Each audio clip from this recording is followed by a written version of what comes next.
오늘 함께 보실 말씀은 출애굽기 29장 35절에서 37절의 말씀입니다.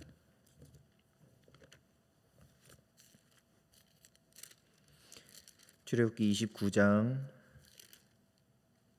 35절에서 37절의 말씀 함께 한 목소리로 봉독하시겠습니다. 너는 내가 내게 한 모든 명령대로 아론과 그의 아들들에게 그같이 하여 이레 동안 위임식을 행하되 매일 수송아지 하나로 속죄하기 위하여 속죄제를 드리며 또 제단을 위하여 속죄하여 깨끗하게 하고 그것에 기름을 부어 거룩하게 하라. 너는 이레 동안 제단을 위하여 속죄하여 거룩하게 하라. 그리하면 지극히 거룩한 제단이 되리니 제단에 접촉하는 모든 것이 거룩하리라. 아멘. 네, 출애굽기 29장을 함께 보시도록 하겠습니다. 오늘은 1절부터 37절까지 제사장 직분을 위임하는 지침에 대한 말씀을 함께 나누도록 하겠습니다. 전체적인 구조를 보면 이제 다음 주에 살펴볼 본문과 함께 봐야 되기는 합니다. 지난주에 28장에서는 제사장이 여호와를 섬길 때 입어야 할 의복과 또 판결 흉패에 대해서 나눴고, 오늘은 직분의 위임식, 제사장 직분의 위임식, 그리고 다음 주 본문에는 매일 아침 저녁으로 드려야 하는 상번제가 제사장의 주요 업무로 기록되어 있기 때문에 그렇습니다.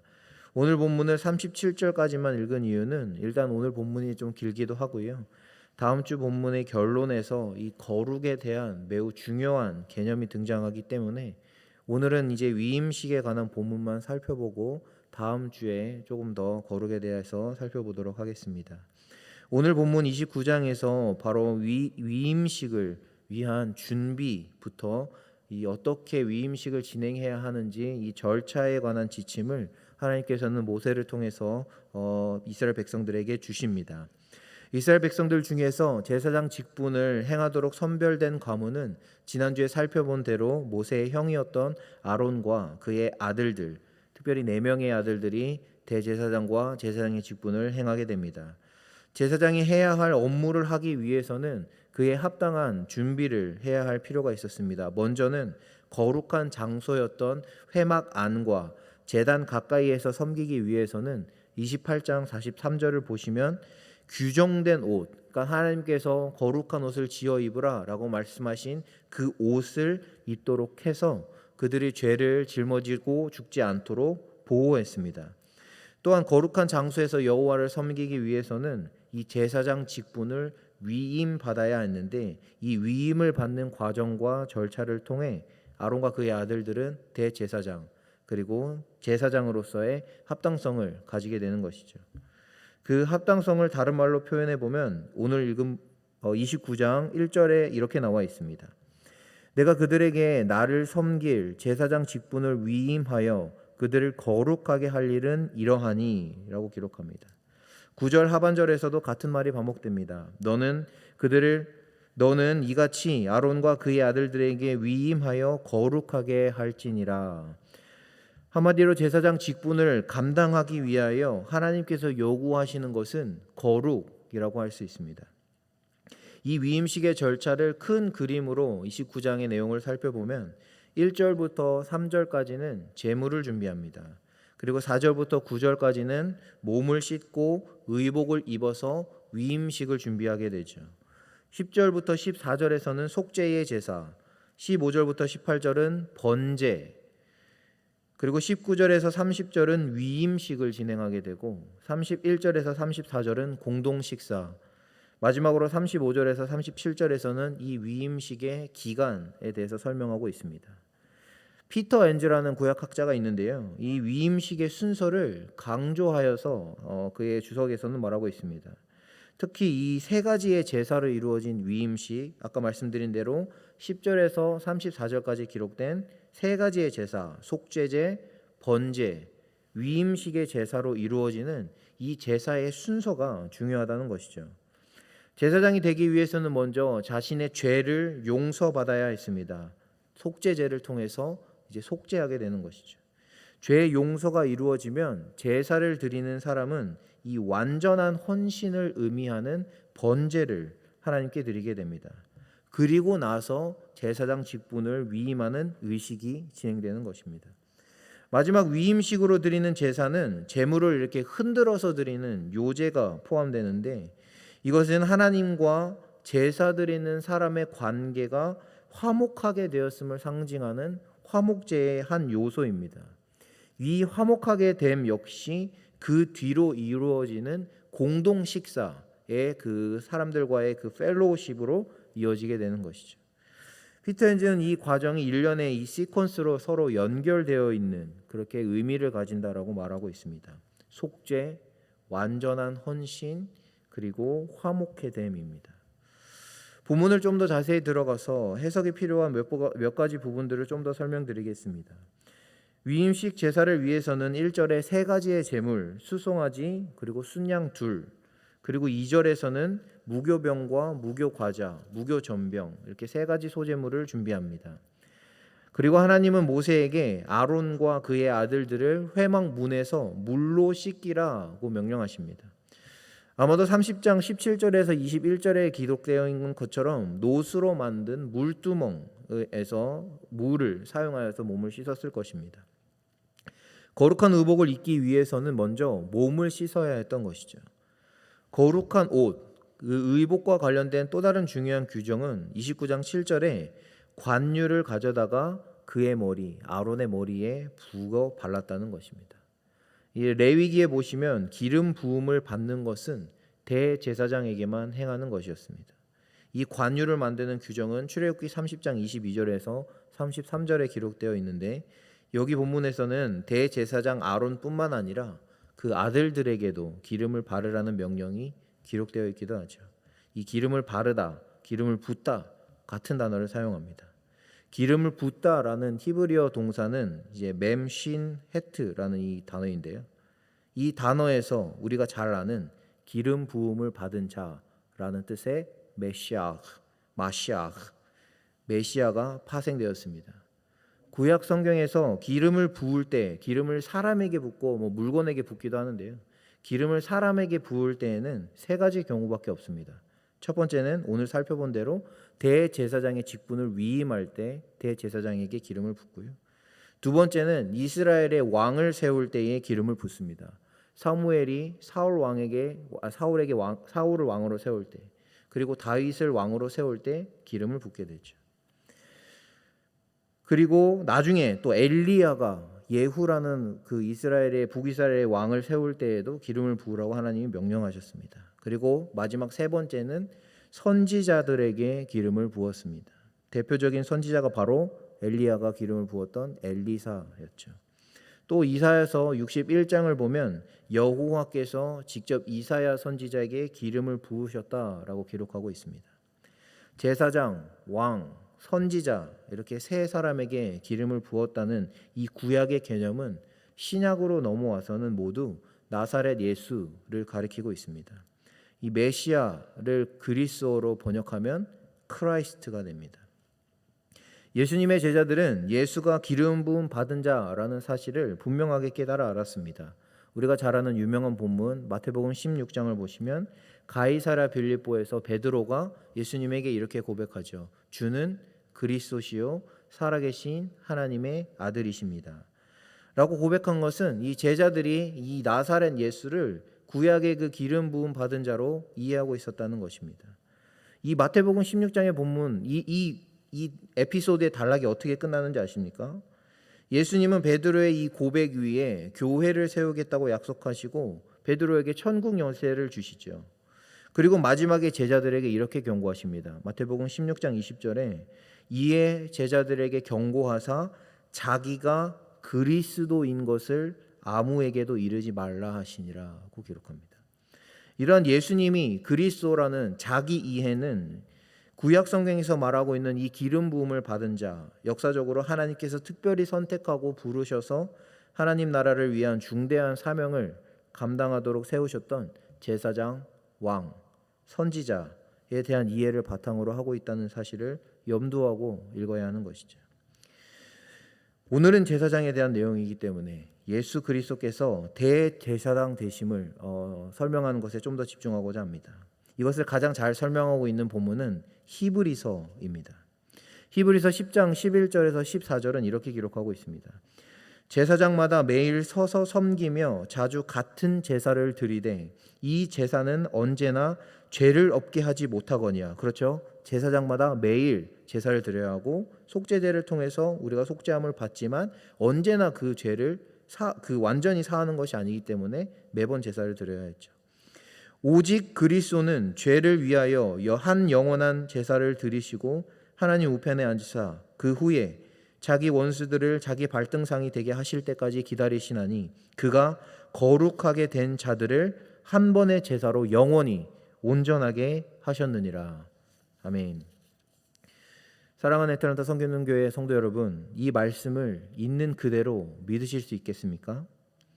예수 그리스도의 십자가와 그 희생의 피가 우리를 거룩하게 하는 영원한 한 제사라고 말씀하고 있습니다. 이 제사로 말미암아 하나님은 죄와 불법을 다시는 기억하지 않겠다고 말씀하십니다. 그리고 나서 히브리서는 이렇게 권면합니다. 10장 19절에 그러므로 형제들아 우리가 예수의 피를 힘입어 성소에 들어갈 담력을 얻었나니 라고 기록합니다. 무슨 말입니까? 이 출애굽기 본문과 모세오경을 보면 성소에 들어갈 수 있는 사람은 오직 제사장뿐이었습니다. 제사장들도 성소에 들어가서 지난주에 살펴본 대로 성소에 들어가는 것은 여호와를 섬기기 위해서 들어간다고 말씀드렸죠. 성소에 들어가 여호와를 섬기기 위해서는 거룩한 옷을 지어 입어야 했고 오늘 본문에서처럼 위임식의 절차를, 그러니까 몸을 씻고 의복을 입고 속죄제, 번제, 위임식의 제사, 공동 식사로 이어지는 이 예식을 7일에 걸쳐서 절차대로 진행해야만 성소에 들어갈 수 있는 합당성을 얻게 됩니다. 쉽게 말해서 아까 말씀드린 이 거룩해야 성소에 들어갈 수 있었다는 말입니다. 그런데 히브리서는 예수 피의 영원한 속죄로 거룩하게 되었고 그 피를 힘입을 때에 거룩한 장소인 성소에 들어갈 수 있다고 말씀하고 있습니다. 성소에 들어가는 이유는 제사장들이 성소에 들어가서 하는 일은 여호와를 섬기는 일이었습니다. 똑같은 말이 히브리서 9장 14절에도 나옵니다. 제가 13절부터 읽어드리겠습니다. 염소와 황소의 피와 및 암송아지의 죄를 부정한 자에게 뿌려 그 육체를 정결하게 하여 거룩하게 하거든 하물며 영원하신 성령으로 말미암아 흠없는 자기를 하나님께 드린 그리스도의 피가 어찌 너희 양심을 죽은 행실에서 깨끗하게 하고 살아계신 하나님을 섬기게 하지 못하겠느냐. 그렇죠? 히브리서 말씀이 증언하고 있는 것처럼 그리스도의 피로 깨끗함을 받은 우리는 하나님을 섬기도록 부르심을 받은 자들이라는 사실을 반드시 기억하실 수 있기를 바랍니다. 하나님을 섬기는 일은 우리가 의무나 책임처럼 무언가를 해야만 하는 그런 무거운 짐이 아닙니다. 그것은 예수가 흘린 피의 결과입니다. 이게 무슨 말인지 아시겠습니까? 성소에 들어간다는 것은 우리가 그의 피를 붙잡을 때에 하나님을 섬기는 자가 된다는 것입니다.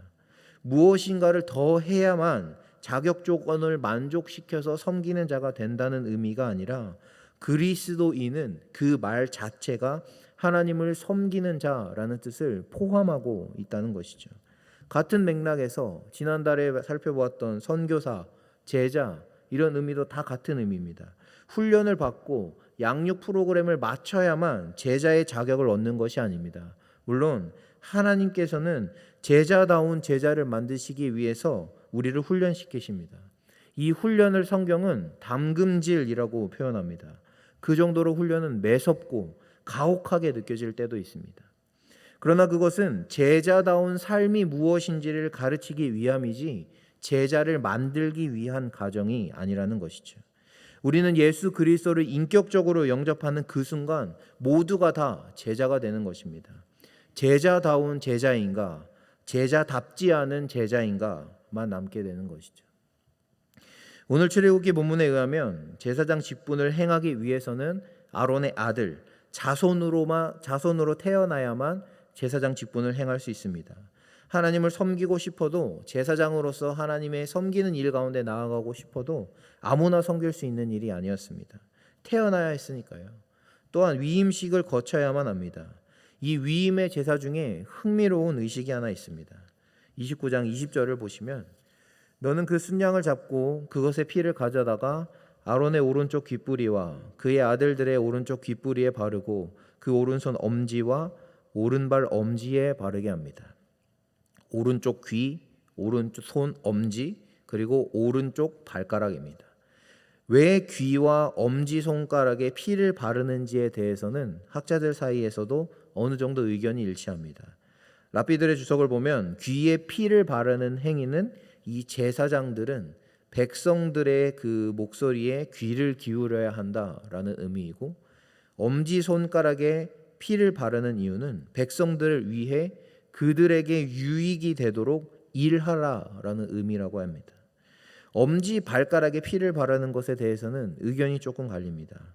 어떤 랍비는 발가락에 피를 바르는 이유는 제사장들은 백성들 가운데서 살아야 한다라는 것을 의미하기도 하고, 또 다른 의견은 백성들을 올바른 예배로 이끌기 위한 책임을 가진 게 제사장이다.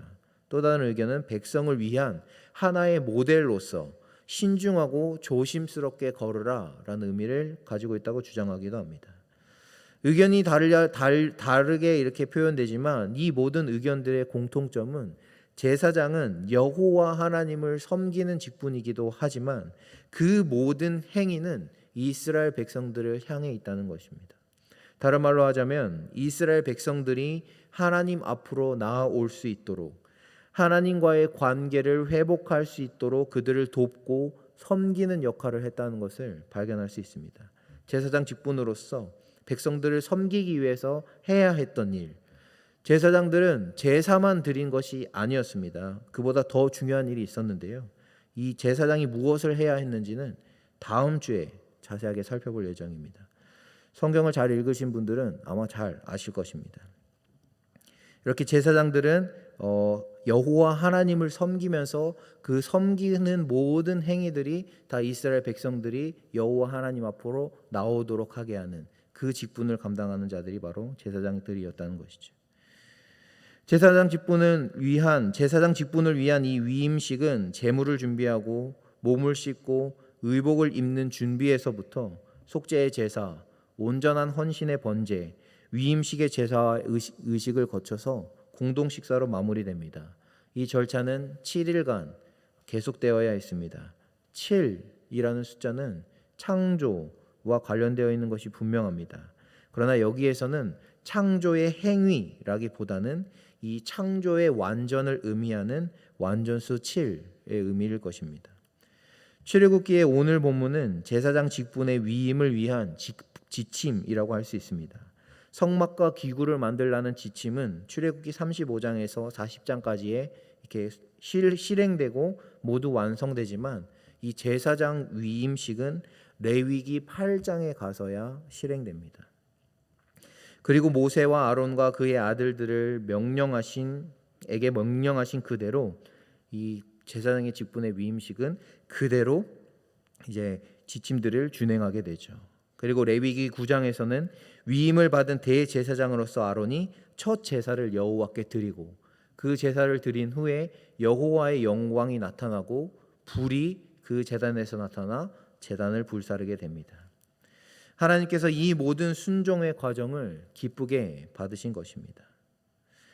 오늘날 우리들에게는 실제로 제사장도 없고 제사를 드릴 필요도 없습니다. 아까 말씀드린 대로 예수 그리스도의 그 온전케 하신 때문이죠. 담임 목사님을 대제사장으로, 부목사님들을 제사장으로 이해하려고 시도하는 것은 끼워 맞추는 것이고 성경적으로도 옳지 않습니다. 우리에게는 대제사장 예수 그리스도가 계십니다. 그분이 단번에 들으심으로 거룩하게 되었다는 사실은 우리의 삶이 본래는 죄악으로 심판에 놓여져야 했으나 은혜와 긍휼을 입었다는 의미이기도 합니다. 죄인인 우리가 의인이 되고 버려진 인생이 택함을 받았다고 그리고 인정되었다고 하는 그런 의미라는 것이죠.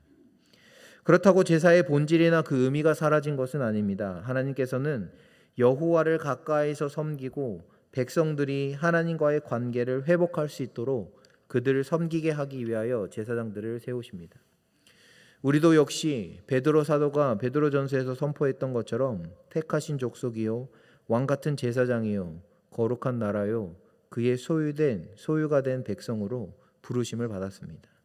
이 직분이 의미하는 것은 제사장들이 이스라엘 백성들과 하나님과의 관계를 중재하는 돕는 역할을 했던 것처럼 우리도 우리가 속한 세상 속에서 예수 그리스도의 덕과 아름다움을 선포하며 세상이 그리스도와 화해하도록 쓰임받는 하나님의 선택받은 자녀들이라는 사실입니다. 여러분의 이 정체성을 공고히 하시고 믿으실 수 있기를 바랍니다. 그의 자녀답게 하나님을 기쁨으로 섬기시고 오늘 하루도 내 주변에 붙여진 이웃들에게 선한 행동을 멈추시지 않으시는 모두가 되실 수 있기를 축원합니다. 함께 기도하겠습니다. 사랑이 풍성하시고 자비를 베푸시는 우리 주 하나님이시여, 주님의 나라와 뜻을 위하여 우리를 불러주심에 감사드립니다. 예수를 믿고 그가 그리스도이시며 구원자이심을 믿을 수 있는 은혜를 우리에게 또한 허락하심을 감사드립니다.